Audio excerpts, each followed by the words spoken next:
Hello, hello.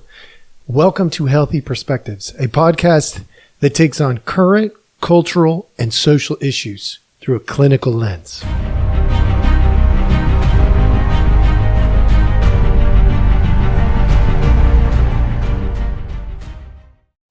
Hello, hello. All right. Welcome back. Thank you so much for joining us.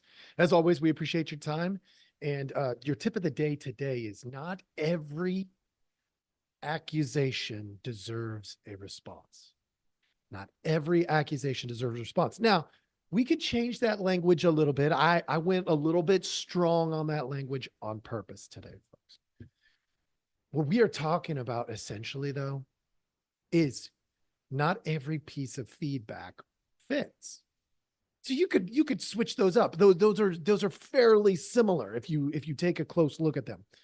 Accusations means somebody's accusing you. They're telling you what you are or are not. An accusation. Feedback is telling you what we observe. Okay. There's very little difference, except one of them is a very aggressive, attacking kind of accusation, right? Attacking accusation. One of them is from a place of love and care, which is really important. Feedback is about love and care. It's I'm trying to help you out here, and I would love you to have this information. This is what it looks like from my vantage point. Doesn't mean I know everything. Doesn't mean I'm perfect. That's feedback. But if I tell you how you are, or what you are, or what you're not, or how you're not, well, in those moments, I'm being accusatory. The reason I'm setting this up is because I've been watching, and I think I can help before there's a problem. And you know us, Healthy Perspectives, we are all about helping you learn how to think for yourself. I'm not here to tell you what to think, but there's something ridiculously predictable coming. Like, so obvious to me that I would be a fool not to at least give you a chance. A chance. All right. Do I hope that I am wrong? 100% I hope I'm wrong. Do I believe that there's like a 99.99999% chance that I'm right? I do in this situation. And I very rarely go that heavy on something. I'm still hoping I'm wrong. Okay, so hang with me for a second. I'm going to define something. We've addressed this topic to some degree in the past, but today I'm going to bring you a couple of receipts that historically I haven't brought you these particular receipts, and I want you to have them. So we'll start with this. Racism. Racism is defined as, this is a dictionary definition, prejudice, discrimination, or antagonism by an individual, community, or institution against a person or people on the basis of their membership in a particular racial or ethnic group, typically one that is minority or marginalized. Typically, but not exclusively. Now, what is it that you don't hear in here? Directionality. You do not hear directionality. So I could be racist as a male, as appearing very white. I could also not be racist. Those are options. Okay. If I were a female and white, could be racist. If I were a female and black, I could be racist. If I were a male and black, I could be racist. If I were from India, I could be racist. If I were from Japan, I could be racist. Racism is not directional. Now, the setup for this was because I want to talk to you today about race baiting. Oh my gosh, folks. If you can't see this coming, you are either blind, stupid, uninformed, so naive, or you're part of the problem. And you just don't want anybody to know what's coming. There's very few options in here. Race baiting. Let me give you the dictionary definition again. Let's start from the same platform. Acts of racist provocation. Now remember, racism is about race and ethnicity. Now we could parse those later on, but it's both by definition. Okay, one or the other would suffice, especially in speech and writing, including racial dog whistles, hate speech, threats, and other forms of harassment targeting one or more racial groups or members of such a group, often in the context of political or cultural polemics. Okay. What does that mean, folks? It means an intention to incite an emotional response that is negative, usually in the hopes of creating some sort of, I call it a diversion tactic. Some sort of, hey, everybody, look over here, so that you don't look over here. Okay, it's a diversion. It's a way of getting you to look elsewhere as a means of not paying attention to reality, essentially. So when I'm out on, I did this with some fellas yesterday. When I'm out on like the river rafting trip or something, I'll play games with people sometimes. It's fun. I enjoy it. You know, if you've never gone river rafting, highly recommend it. It's a great experience. And in a trip, you have these mornings where people are getting up and there's great game opportunities in the mornings and the evenings. In the middle of the day, not so much. Usually you're busy, rafting or whatever. And I love this game where you take these sticks and you say, you talk about a signal. And we're looking for you talk about some nomadic people moving from one place to another and whatever. And you take the sticks and you toss them in the air and you say, which direction were they supposed to go? Well, everybody looks at the sticks and you just say west. Okay, good. You pick them up and then you throw them and you say east. And then you pick them up and you throw them and you say north. And then so on it goes. And the whole time you're giving a signal that has nothing to do with the sticks. The signal is something you do with your body, but you give the appearance that you're reading the sticks. You do that as a means of getting people distracted. Well, folks, that's race baiting.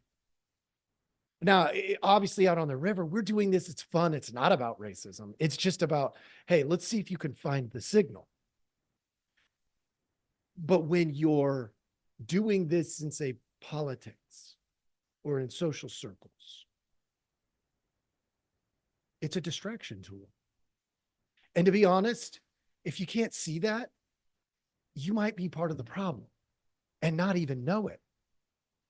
You could be picking up a signal and you don't know why. Why am I going to this crowd of people that's protesting this thing?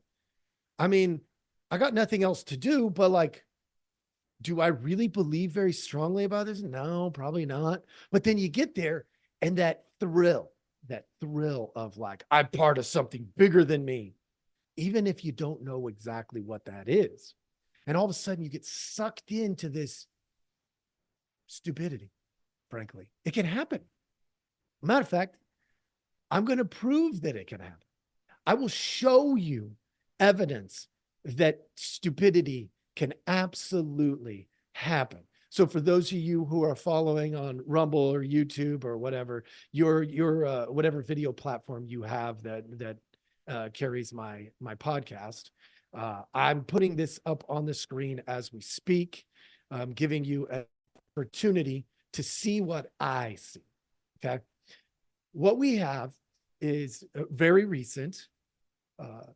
Expression of disagreement. But watch and listen, just for a moment, just watch and listen to what is race baiting, what is ethnicity baiting, what is probably not something that you should fall for.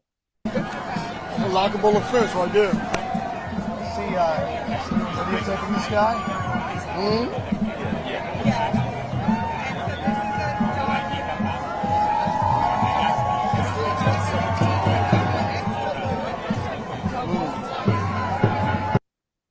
Folks, can you see? It's a monument. It's a monument.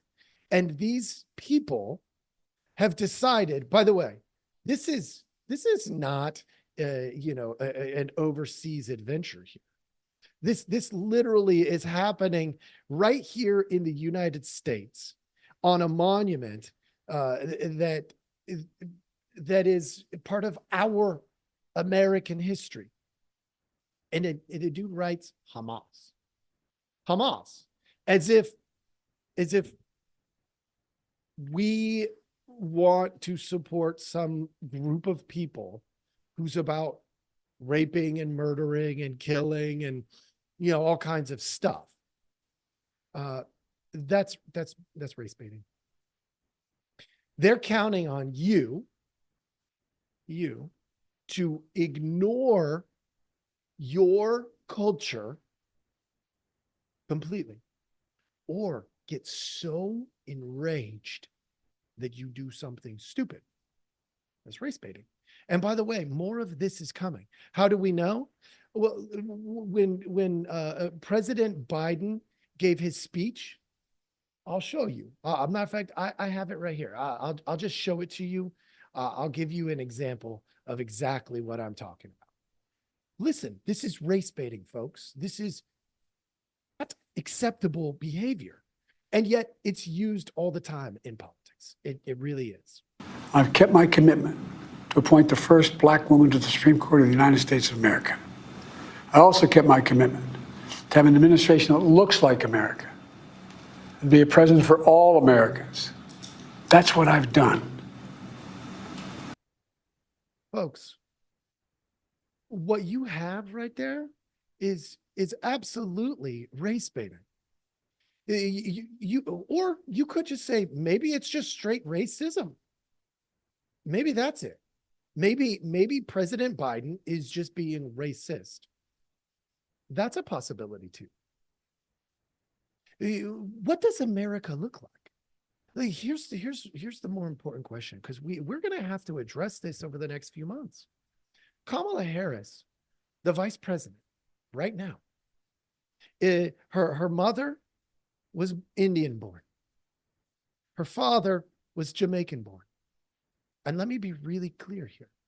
If you vote for Kamala Harris because she's Indian or Jamaican or a woman, you're racist and sexist.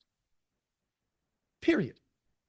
If you vote against Kamala Harris because she's Indian, Jamaican, or a woman, you're racist or a sexist. Straight up, that's how it works, folks, because it's not directional. I don't care if you are black or white or brown or Asian or Indian or Jamaican or Latino. It makes no difference. Your question should be, is Kamala Harris the best option to take America forward in our current times?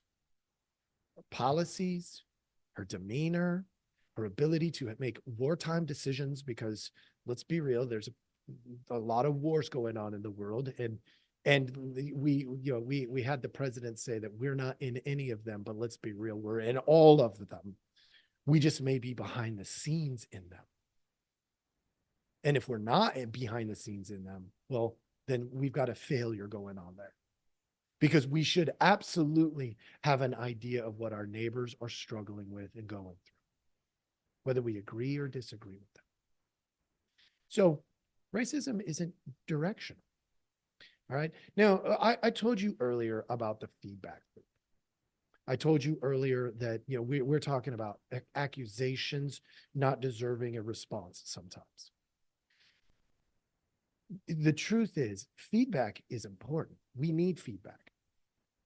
What we are missing is the humanity piece. I want to give you feedback from a place of love and care. I'll give you an example. I'll give you an example. I'll show you an interaction that will, just ask yourself, does this information on either side come from a place of love and care? I really, I'm not sure. I ask you this to think about this, because here's the thing. We're not here to tell you what to think. We're here to help you know how to think. And this interaction that you're going to see here is super wild interaction. Watch and listen for the love and the care. See if you can find it. You gotta kick him out. You gotta kick him. The party has to kick him out. He's embarrassing y'all. He's embarrassing y'all. Biden is Impeachment for what? You gotta get him out. Expel him. You gotta expel. Save the party. The party's hanging by a thread. We gotta get rid of Biden. The party is hanging. Save America. Save the children. Save the Do something about guns. Right. So close Come the on. border. Invest in Close education. the border. Save the The children. border is what Trump left. Hey, What are where you are all the talking kids? about? Where are all the migrant What children? kids? You guys have We're lost accepting them. We love no, them. You've lost We them. love the There's migrant tens children. of Listen, them. Folks, obviously this is put out by CNN, and let me ask you, where's the love and the care in there? That's not feedback, folks. That's maybe not race baiting, but it's baiting for sure. Yeah, this got blown up and got really big because Marjorie Taylor Greene later on talked about being afraid of him. Whatever. Like, here's another perspective on that. You could go back and you could do your research on this. But let's be real. A big man of any kind often intimidates a woman. Have you not known a woman?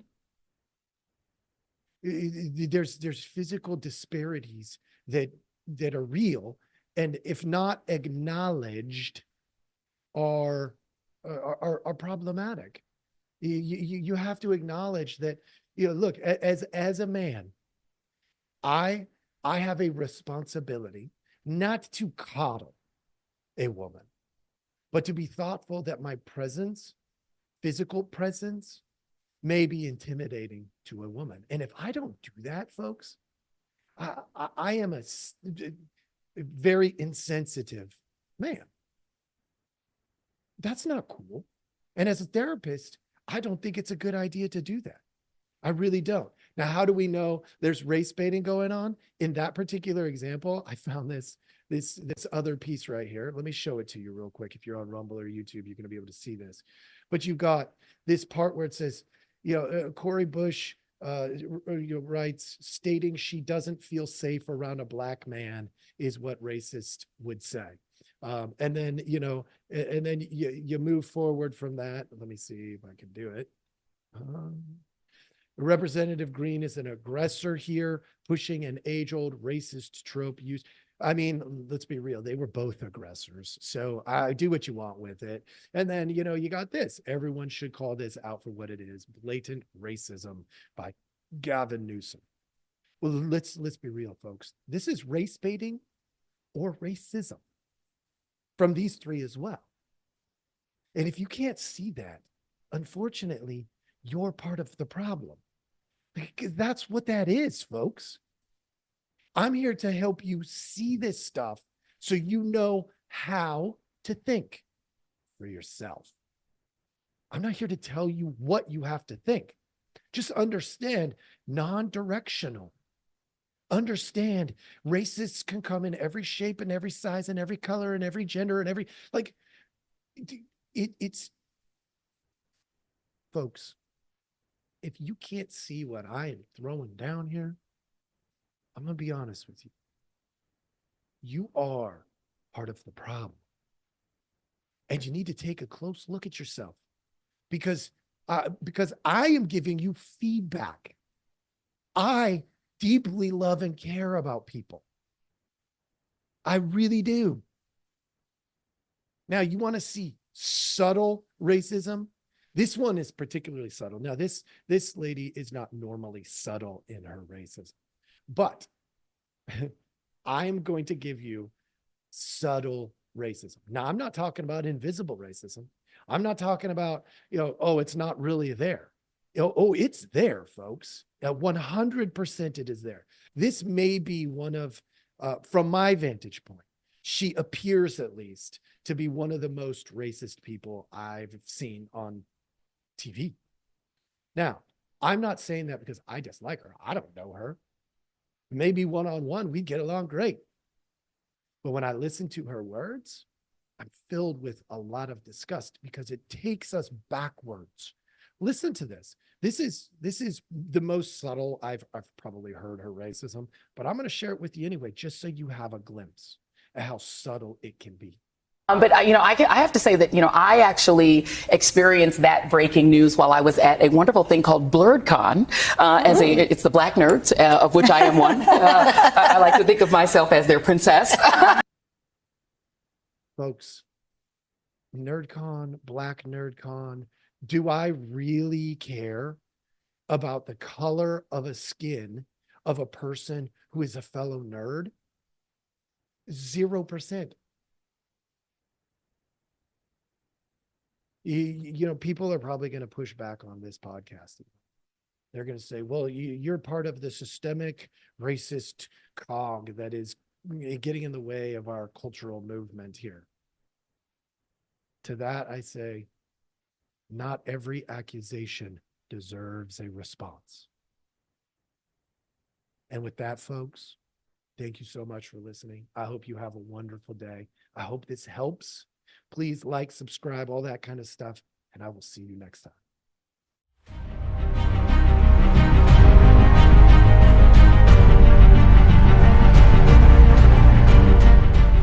Hey, everybody. Thanks for listening. We appreciate our audience a lot, so we give you some simple ways to track us down. Please like, subscribe, and follow all the podcasts on different platforms, but you can also email us at healthyperspectives@protonmail.com, or you can check out our website at healthy-perspectives.com/podcast. It's a backward slash. So if you want to go to our landing page, if you go to healthy-perspectives.com, you'll still find us. You just got to click on the podcast button. Thank you so much.